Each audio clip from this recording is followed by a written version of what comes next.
सभी भक्तजनों को जय श्री कृष्ण। श्री सुखदेव जी कहते हैं, परीक्षित, कंस की जब रात बीत गई और सूर्य नारायण पूर्व समुद्र से ऊपर उठे, तब राजा कंस ने मल क्रीड़ा दंगल का महोत्सव प्रारंभ कराया। राज कर्मचारियों ने रंग भूमि को भली भांति सजाया। तुरही, भेरी आदि बाजे बजने लगे। लोगों के बैठने के मंच फूलों के गजरों, झंडियों, वस्त्र और बंद नवारों से सजा दिए गए। उन पर ब्राह्मण, क्षत्रिय आदि नागरिक तथा ग्राम वासी सब यथास्थान बैठ गए। राजा लोग भी अपने अपने निश्चित स्थान पर जा डटे। राजा कंस अपने मंत्रियों के साथ मंडलेश्वरों, छोटे छोटे राजाओं के बीच में सबसे श्रेष्ठ राज सिंहासन पर जा बैठा। इस समय भी अपशगुनों के कारण उसका चित्त घबराया हुआ था। तब पहलवानों के ताल ठोकने के साथ ही बाजे बजने लगे और गर्वीले पहलवान खूब सज धज कर अपने अपने उस्तादों के साथ अखाड़ों में आ उतरे। चाणूर, मुष्टिक, कूट, शल्य और तोशल आदि प्रधान पहलवान बाजों की सुमधुर ध्वनि से उत्साहित होकर अखाड़े में आकर बैठ गई। इसी समय भोजराज कंस ने नंद आदि गोपों को बुलवाया। उन लोगों ने आकर उसे तरह तरह की भेंटें दी और फिर जाकर वे एक मंच पर बैठ गए। श्री सुखदेव जी कहते हैं, परीक्षित, काम, क्रोध आदि शत्रुओं को पराजित करने वाले परीक्षित, अब श्री कृष्ण और बलराम भी स्नान आदि नित्य क्रम से निवृत्त हो दंगल के अनुरूप नगाड़े की ध्वनि सुनकर रंग भूमि देखने के लिए चल पड़े। भगवान श्री कृष्ण ने रंग भूमि के दरवाजे पर पहुंचकर देखा, महावत की प्रेरणा से कुवलिया पीड़ नाम का हाथी खड़ा है।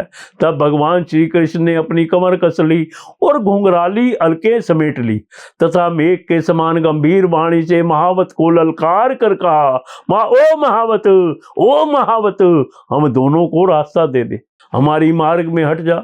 अरे सुनता नहीं, देर मत कर, नहीं तो मैं हाथी के साथ अभी तुझे यमराज के घर पहुंचाता हूं। भगवान श्री कृष्ण ने महावत को जब इस प्रकार धमकाया, तब वह क्रोध से तिलमिला उठा और उसने काल, मृत्यु तथा यमराज के समान अत्यंत भयंकर कुवलया पीड़ को अंकुश की मार से कुद्र करके श्री कृष्ण की ओर बढ़ाया। कुवलया पीड़ ने भगवान की ओर झपट कर उन्हें बड़ी तेजी से सूंड में समेट लिया, परंतु भगवान सूंड से बाहर सरक आए और उसे एक गूंसा जमाकर उसके पैरों के बीच में जा छिपे।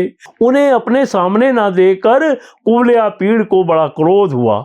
उसने सूंघ कर भगवान को अपनी सूंड से टटोल लिया और पकड़ा भी, परंतु उन्होंने बलपूर्वक अपने को खेलते थे वैसे ही वे उसकी पूंछ पकड़कर उसे घुमाने और खेलने लगे। जब उससे दाएं तरफ से उससे छुड़ा लिया, इसके बाद भगवान उस बलवान हाथी की पूंछ पकड़ कर खेल खेल में उसे 100 हाथ तक पीछे घसीट लाए। जैसे गरुड़ सांप को घूमते हुए बछड़े के साथ बालक घूमता है अथवा स्वयं भागकर घूमकर उनको पकड़ना चाहता है, तब वह बाएं आ जाते और वह बाएं की ओर घूमता, तब वे दाएं घूम जाते। इसके बाद हाथी के सामने आकर उन्होंने उसे घुसा जमाया और वे उसे गिराने के लिए इस प्रकार उसके सामने से भागने लगे मानो वह तब छू लेता है। भगवान श्री कृष्ण ने दौड़ते दौड़ते एक बार खेल खेल में ही पृथ्वी पर गिरने का अभिनय किया और झट वहां से उठकर भाग खड़े हुए। उस समय वह हाथी क्रोध से जल भून रहा था। उसने समझा कि वे गिर पड़े और बड़े जोर से अपने दोनों दांत धरती पर मारे। जब कुवलिया पीड़ का यह आक्रमण व्यर्थ हो गया, तब वह और भी चिढ़ गया। महावतों की प्रेरणा से वह कुद्र होकर भगवान श्री कृष्ण पर टूट पड़ा।